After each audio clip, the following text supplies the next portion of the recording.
Hi friends, welcome to my YouTube channel ESM Thambis. இன்னைக்கு நம்ம என்ன வீடியோ பார்க்க இருக்கோம்னா Tamil Nadu exercise convention organisation president உயர் திரு பழனியப்பன் சாப் அவர்கள் அவங்களோட யூடியூப் சேனலில் ஒரு வீடியோ போட்டிருந்தாங்க. அதில் ESM Thambis சட்டத்துக்கு புறம்பாக சட்டத்துக்கு எதிராக ஹங்கர் மீட் அதாவது உண்ணாவிரத போராட்டம் நடத்துறதை பற்றி அவர் வீடியோ போட்டிருந்தாங்க. சரி, ஓகே. இதனால் வரைக்கும் நான் பழனியப்ப சாபை எந்த தனிப்பட்ட முறையில் எந்த வீடியோவும் நான் போட்டது கிடையாது. ஏன்னா அவர் யூனிக் எக்ஸ்போர்ட் பாதிக்கப்பட்டவங்களுக்கு நல்லது பண்ணணும் அப்படின்னு சொல்லி உள்ளே வந்திருந்தார். இப்போ அவரோட சொந்த யூடியூப் சேனலில் என்னோட யூடியூப் சேனல் பேர் எடுத்ததால் அவருக்கு ஒரு சில RTI கேள்விகள், அவர் எப்போவுமே ஒரு கிளிப் போர்டும் பேப்பர் எடுத்து பேசுவார். இந்த கேள்விகளாம் நோட் பண்ணி வச்சுக்கிட்டோம். இதுக்கான பதில்களை நான் கேள்வி 1, 2, 3ன்னு சொல்லுவேன். அதை மாதிரி எத்தனை கேள்வி வருதோ அத்தனை கேள்விக்கான பதிலை அடுத்து அவர் வீடியோவில் நாங்கள் எதிர்பார்க்குறோம். நான் மட்டும் இல்லை, யூனிக் எக்ஸ்போர்ட்டால் பாதிக்கப்பட்ட நிறைய பேர் எதிர்பார்க்குறாங்க. அதை அவர் கொடுத்தாங்கன்னா ரொம்ப நல்லா இருக்கும். இதுதான் நான் இந்த வீடியோ மூலமாக தெரிவிக்க விரும்புகிறேன். இந்த வீடியோ யாராவது பார்த்தீங்கன்னா பழனியப்ப சாப்பிட்ட இந்த கேள்விகளை நீங்கள் கேளுங்க. இது ஒரு ஜஸ்ட் RTI கேள்வி மாதிரி தான். ஒரு நம்ம அரசாங்கத்தை நம்ம RTI கேள்வி கேட்குறோம், அரசாங்கம் பதில் கொடுக்குதல்ல, அந்த மாதிரி தான். சரியா? இப்போ அந்த என்னென்ன கேள்விகள் அப்படின்னு சொல்லி நான் உள்ளே போயிடுறேன். அதுக்கு முன்னாடி ஒரு சின்ன விஷயம். பழனியப்ப சாப் இந்த யூனிக் எக்ஸ்போர்ட் சம்மந்தப்பட்ட கேஸ்க்கு உள்ளே வர்றதுக்கு முன்னாடி, அதாவது நவம்பர் மந்த் அவர் உள்ளே வந்தாங்க. அவங்க வர்றதுக்கு முன்னாடியே நான் யூனிக் எக்ஸ்போர்ட் பற்றி வீடியோ போட்டு ஒரு அவேர்னஸ் கிரியேட் பண்ணி இவங்க தப்பு பண்ணுறாங்க அப்படிங்கிற விஷயத்த சொல்லி, இதுக்கடுத்து மதுரையில் கலெக்டர் ஆஃபீஸ் முன்னாடி மீட்டிங் போட்டு அன்னைக்கு ப்ரெஸ் மீட் கொடுத்து எல்லா வேலையும் நாங்கள் முன்னாடியே பண்ணிட்டோம்.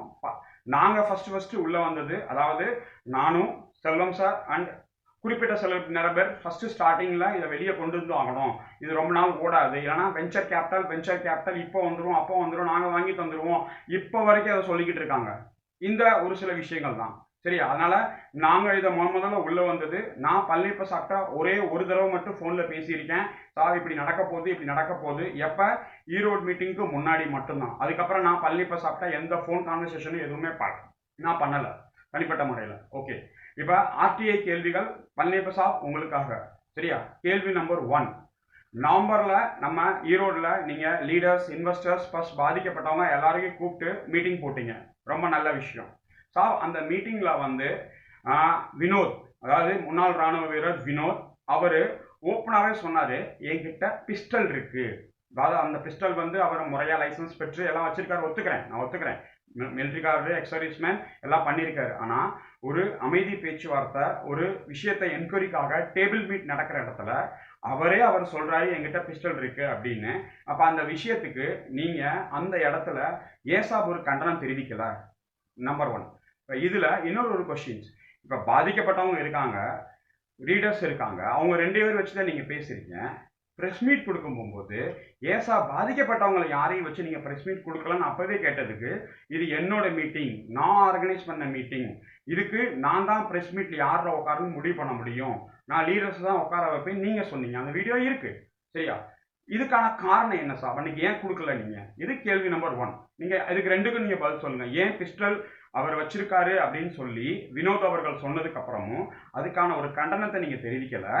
அதுக்கு அடுத்து அந்த மீட்டிங்கில் பாதிக்கப்பட்டவங்களா சொல்கிற இன்வெஸ்டர்ஸை ஏன் நீங்கள் 2 பக்கமும் உட்கார வச்சு ப்ரெஸ் மீட் கொடுக்கல, அவங்களையும் நீங்கள் பேச வைக்கல? ஒரு கொஸ்டின். அடுத்து கேள்வி நம்பர் 2, RTI கேள்வி நம்பர் 2. நோட் பண்ணிக்கோங்க சார். இப்போ நீங்கள் வார்த்தைக்கு 300 தடவை சொல்கிறீங்க, I am Tamil Nadu ex-serviceman convention organisation mister Palaniappan president அப்படின்னு நீங்கள் சொல்கிறீங்க. ஒத்துக்கிறேன் சார்.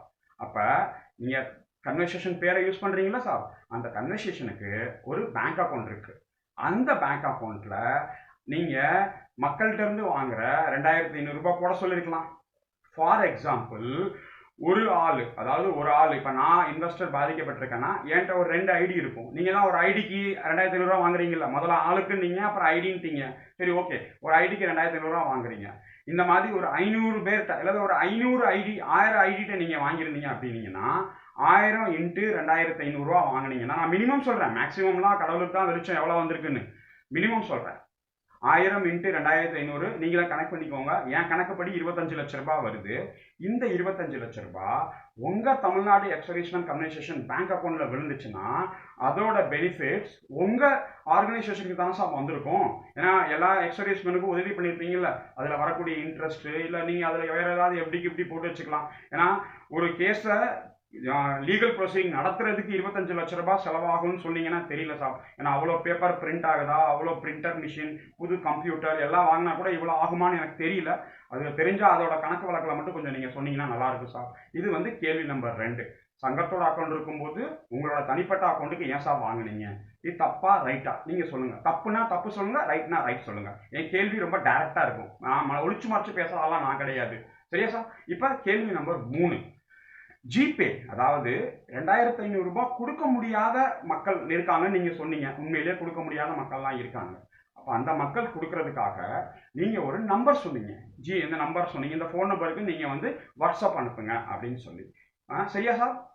அதுக்கு என்ன சொன்னீங்கன்னா ஒரு விளக்கம், நான் அந்த வீடியோ நான் போட்டு காட்டுறேன். இந்த விளக்கம் நீங்க சொன்னீங்கன்னா, ஒரு கம்பெனி இருக்கு, அந்த கம்பெனிக்கு எனக்கு ஒரு அக்ரிமெண்ட் ஆயிருக்கு.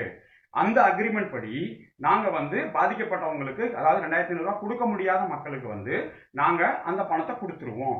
பிளஸ் வக்கீல் எவ்வளோ பர்சன்டேஜ் ஃபிக்ஸ் பண்றாங்களோ அந்த பர்சன்டேஜோட 50% அமௌண்ட்டும் அந்த கம்பெனியே கொடுத்துரும். அதாவது பணம் இல்லாத மக்களுக்கு. அந்த மக்கள் யாரோ அவங்களோட செக்கை நீங்க போட்டோ எடுத்து இதுக்கு வாட்ஸ்அப் அனுப்புங்க. அந்த கம்பெனில இருந்து உங்களுக்கு பணம் வந்துடும். அந்த பணத்தை வாங்கி என் அக்கௌண்ட்டுக்கு மாத்திருங்க அப்படின்னு நீங்க தான் சொன்னீங்க. ஓகே சார், ஒத்துக்கிறேன். ரொம்ப நல்ல விஷயம், நீங்க நல்லா பண்ணி கொடுத்தீங்க சார். அந்த கம்பெனியோட பேர் என்ன சார்? அதுக்கடுத்து அது எங்க சார் இருக்கு? யாரு சார் நடத்துறா? அந்த கம்பெனியோட முதலாளி யாரு சார்?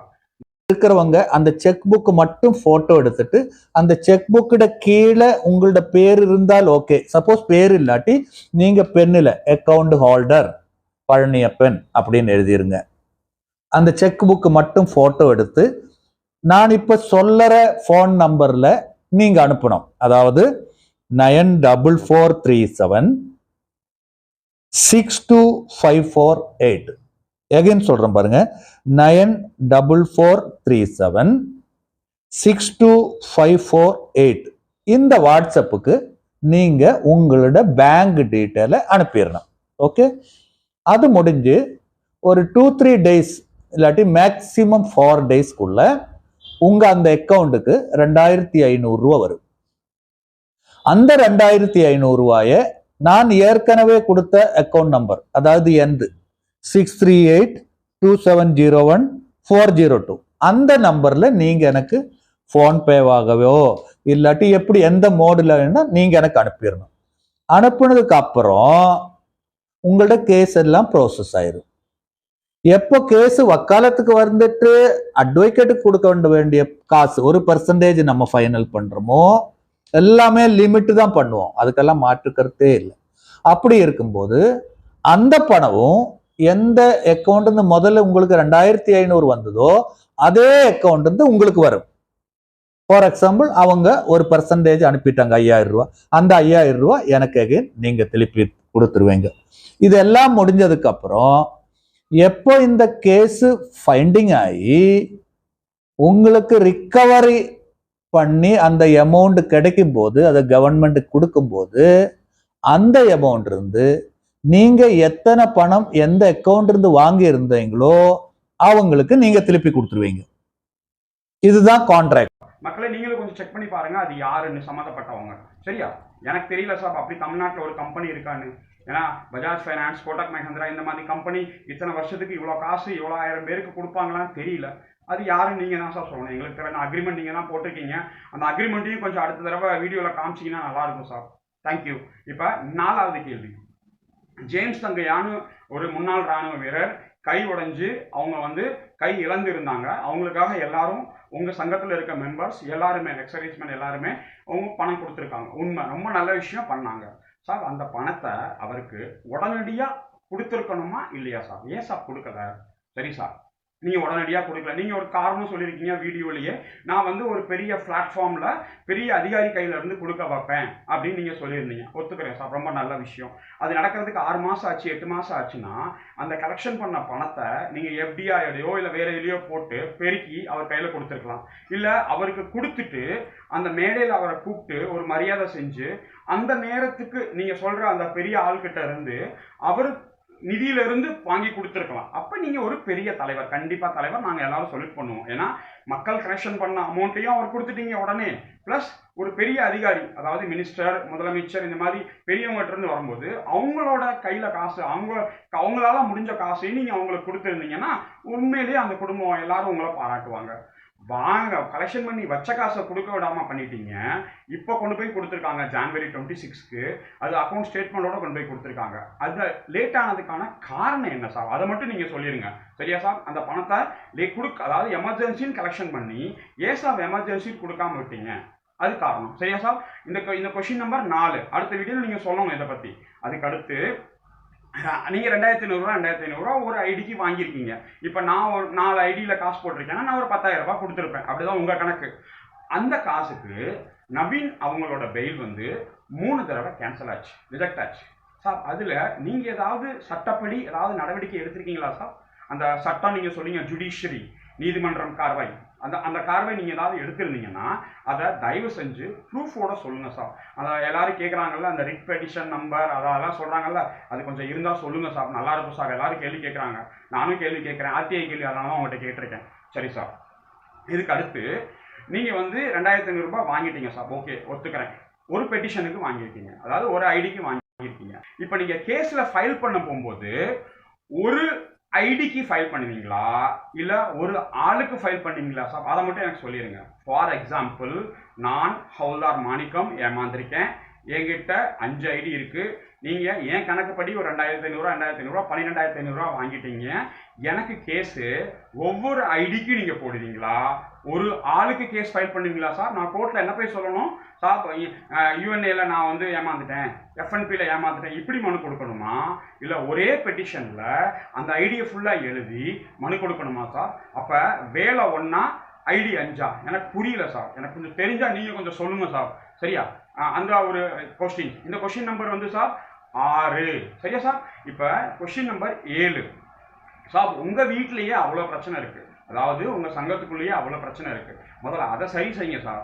ஏன்னா உங்கள் செக்ரட்டரியாக இருக்கட்டும், இல்லை உங்கள் மற்ற மெம்பர்ஸாக இருக்கட்டும், உங்களை பற்றி அவ்வளோ சொல்கிறாங்க, அதை நீங்கள் சரி செய்யுங்க சார். தேவையில்லாமல் இந்த வார்த்தை விளையாட்டுன்னு சொல்லுவாங்க, வார்த்தை விளையாட்டுகள், அந்த வார்த்தை விளையாட்டுகள் பண்ண வேணாம் சார். ஏன்னா நான் உங்கள் மேலே மரியாதை வச்சுருக்கேன்.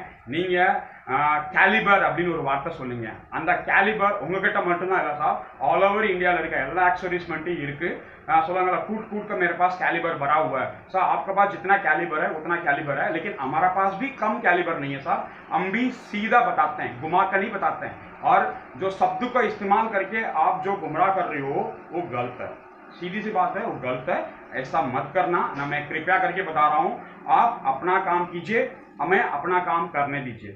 मैं आपको सीधा बता रहा हूँ, आप हमारे से ऊपर हो और हमारे से सुपीरियर हो, फौज में भी है और एक्स-सर्विसमैन का वेलफेयर के ऊपर हम जो कार्रवाई कर रहे हैं हमें करने दीजिए. आपको जो करना है आप कर दीजिए. சரியா சார்? ஹிந்திலையும் சொல்லிட்டேன், உங்களுக்கு புரிஞ்சிருக்கும்னு நினைக்கிறேன். புரியாதவங்களுக்கு தெரிஞ்சுக்கோங்க என்னென்னு. இது ஒரு கேள்வி சார். சார் அதுக்கடுத்து நீங்கள் ஒரு போராட்டம் பண்ணீங்க சார், 7ஆம் தேதி கொடி நாள் அன்னைக்கு சென்னையில் போய். ரொம்ப நல்ல விஷயம். அதுக்கு பேர் வச்சிங்க பொறுத்தது போதும் அப்படின்னு சொல்லி, ரொம்ப நல்ல விஷயம். நானும் என் சேனல்லே நான் போட்டிருப்பேன், எல்லாரும் வாங்க அப்படின்னு சொல்லி. நீங்கள் பண்ணால் அது போராட்டம் சார், நாங்கள் ஏதாவது பண்ணால் அது வந்து சட்டத்துக்கு புறம்பானது. என் வீடியோவில் நான் கிளியராக சொல்லியிருப்பேன், எந்த ஒரு விஷயத்தையும் சட்டத்துக்கு புறம்பாக பண்ண போகிறது இல்லை. காவல்துறை அனுமதியோட காவல்துறைக்கு ஒத்துழைப்பு கொடுத்துன்னு சொல்லியிருப்பேன். யாராவது பார்க்க வேணால் போய் பாருங்கள். நான் என்னைக்காவது காவல்துறைக்கு எதிராக போகிறோமோ, லீகல் ப்ரொசீடிங் எதிராக போகிறோமோ சொல்லியிருப்பேன்? நோ. நம்மளோட நோக்கம் கவர்மெண்ட்டுக்கு நம்மளோட கஷ்டம் தெரியணும். இவ்வளோ பேர் பாதிக்கப்பட்டிருக்காங்க. அவர் A1 அப்படின்னு சொல்லக்கூடிய நபர் வெளியே வந்திருக்காரு. அதுக்கான ரீசன் ஐஓ இன்னும் நியமிக்கப்படலை, இப்போதான் நியமிச்சிருக்காங்க. அதோட வேகமான ஒரு ஆக்ஷன் நடக்கணும். A2 அரெஸ்ட் பண்ணணும், A3 A4 A5 அந்த அக்யூஸ்டை ஃபுல்லாக அரெஸ்ட் பண்ணி பாதிக்கப்பட்ட மக்களுக்கு பணம் வாங்கி தரணும். சார் நான் எந்த அக்கௌண்ட்லையும் ஜிபேலாம் வாங்கலை சார், சரியா? எனக்கு நீங்கள் வரதுக்கு முன்னாடியே இந்த யூனிக் எக்ஸ்போர்ட் பற்றி நான் வீடியோ போட்டிருக்கேன், போய் பார்த்துக்கோங்க. என் சேனலில் கிட்டத்தட்ட ஒரு 300 வீடியோஸ் இருக்குது, எல்லாமே எக்ஸர்வீஸ்மேன் வெல்ஃபேர் சம்மந்தப்பட்டது. இவ்வளோ விஷயம் நான் ஏன் பேசுகிறேன்னா, நீங்கள் போன வீடியோவில் ESM தம்பீஸ் அப்படின்னு சொல்லி என் சேனல் பேரை எடுத்ததால் மட்டும்தான் இந்த கேள்விகள் கேட்குறேன். நீங்கள் எடுக்கலன்னா நான் இந்த கேள்விகள் உங்கள்கிட்ட கேட்டிருக்கவே மாட்டேன். ஏன்னா நீங்கள் உரிமையோடு எடுத்துட்டீங்க, அப்போ நானும் உங்கள்கிட்ட உரிமையோட கேள்வி கேட்கணும்ல. ஏன்னா நீங்கள் எந்த ரெஜிமெண்ட்டை சேர்ந்தீங்கன்னு எனக்கு தெரியும், நான் எந்த ரெஜிமெண்ட்டுன்னு உங்களுக்கு தெரியாதுல்ல. நீங்கள் எந்த ரெஜிமெண்ட்டோ அதே ரெஜிமெண்ட்டை சேர்ந்தவன் தான் நானும். உங்ககிட்ட அதே கேலிபர் அதே எனர்ஜி இருக்கிற மாதிரி என்கிட்டயும் இருக்கு சார், சரியா? நீங்க வரதுக்கு முன்னாடி இந்த விஷயத்த நான் கையில எடுத்திருக்கேன், சரியா? நீங்க மதுரையில பார்த்ததா சொன்னீங்க, நீங்க அன்னைக்கே வந்து கேட்டிருக்கணும். உங்க ஈரோட்டில் நடந்த கம்பெனி நம்ம தான் முன்னாடி நடத்தணும் அப்படின்னு சொல்லி நீங்க வந்திருக்கணும்.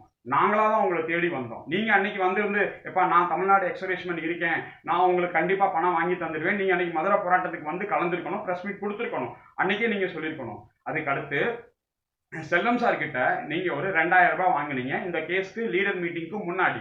எதுக்காக வாங்கினீங்கன்னா, லீடர் மேல ஒரு ஆக்ஷன் எடுக்கணும், ஒரு பெட்டிஷன் கொடுக்கணும், மனு கொடுக்கணும்னு சொல்லி.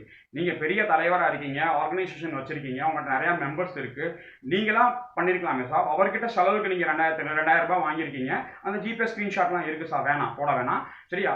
அந்த செய்யறேன்னு சொல்லி அந்த ஆக்ஷன் என்ன சார் ஆச்சு? லீடர்ஸ் கிட்ட மீட்டிங் போட்டதுக்கு அப்புறம் உங்களோட சேஞ்ச்மெண்ட் நடந்துருச்சு உங்களுக்குள்ள. அது என்னன்னு எங்களுக்கு தெரியல. நீங்க கொஞ்சம் சொன்னீங்கன்னா அது கிளியரா எல்லாரும் தெரிஞ்சுக்குவாங்க. இந்த மாதிரி கேள்விகள் தான் சார் நான் கேட்டிருக்கேன். கிட்டத்தட்ட ஒரு 7 கேள்வி கேட்டிருக்கேன், மனசுல இருந்த கேள்விகள்லாம் கேட்டிருக்கேன். இது வந்து யூனிக் எக்ஸ்போர்ட், எங்களோட நோக்கம் யூனிக் எக்ஸ்போர்ட்ல பாதிக்கப்பட்ட மக்களுக்கு எப்படியாவது ஒரு நல்லது செய்யணும், எப்படியாவது ஒரு நல்ல விதமா பணத்தை வாங்கி கொடுக்கணும். அது சட்டப்படி, லீகல் படி, கோர்ட் என்ன சொல்லுதோ, கோர்ட்ல இருக்க நீதிமன்றம் அவர்கள் ஜட்ஜி என்ன சொல்றாங்களோ அது முறைப்படி நடக்கணும், சரியா சார்? நீங்களும் அதே மாதிரி தான் சொல்றீங்க. அப்ப 2 பேர் போற டிராவல் ஒண்ணுதான்னா ஏன் சார் 2 பேருக்குள்ள இவ்வளவு முரண்பாடு? உங்க வீட்டுல இருக்கிற இதையே உங்களால சரி பண்ண முடியல, முதல்ல அதை சரி பண்ணுங்க சார். அதை சரி பண்ணிட்டு நீங்க அதுக்கடுத்து வாங்க, 2 பேரும் சேர்ந்து டிராவல் பண்ணலாம், சரியா சார்? இப்ப நான் அந்த கேட்ட கேள்விக்கெல்லாம் நீங்க ஆன்சர் சொல்லுவீங்கன்னு நான் எதிர்பார்க்கிறேன், சரியா? நீங்க சொன்னீங்கன்னா ஆர்டிஐ அப்பீல் போகாது சார், ஆர்டிஐ இங்கேயே முடிச்சுக்கலாம். இல்லைன்னா திரும்ப ஆர்டிஐ அப்பீல் போவோம் நாங்கள், சரியா? எப்படி சிவில்ல ப்ரொசீஜர் இருக்கும், அப்பீல் நம்பர் 1, அப்பீல் நம்பர் 2 கண்டிப்பாக போவோம் சார், சரியா? நீங்கள் பதில் சொல்லணும். ஏன்னா நீங்கள் வந்து கூட் க மேரே பாஸ் கேலிபர் பராவா அப்படின்றீங்க, அந்த பராவா நாங்களும் பார்க்கணும் சார். கொஞ்சம் சொல்லுங்க. நான் சொன்ன அந்த சீக்வன்சி வைஸ் அதுக்கான வித் ப்ரூஃபோட சொல்லுங்க சார். ப்ரூஃபோட சொன்னீங்கன்னா ரொம்ப நல்லா இருக்கும். பழனி பிரசாத் அவர்களுக்கு ரொம்ப ரொம்ப நன்றி.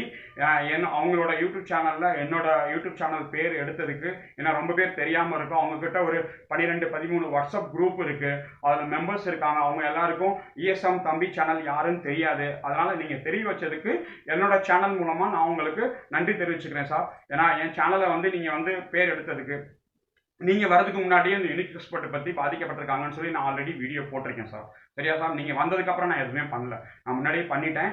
நான் செஞ்ச ஒரே விளைவு, ஒரே இது, இந்த எக்ஸ்போஸ் வந்து வெளியே வரணும்.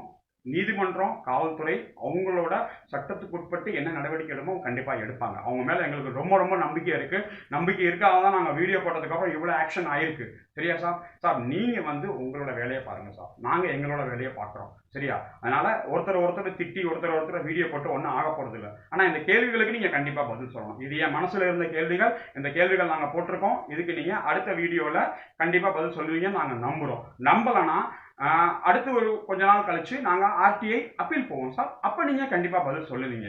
நன்றி, வணக்கம் மக்களே. இது என் மனசில் இருந்த கேள்விகள் நான் கேட்டேன். இது சரியா தப்பா, இல்லை நான் கேட்டது ரொம்ப தவறான விஷயம் அப்படின்னீங்கன்னா இந்த கமெண்ட் செக்ஷனில் கமெண்ட் பண்ணுங்க. இல்லை நான் கேட்டது சரி அப்படின்னா சைன் பண்ணுங்க, அப்போ தான் தெரியும் நான் கேட்டது சரியா தப்பான்னு. தேங்க்யூ வெரி மச் வாட்சிங் திஸ் வீடியோ.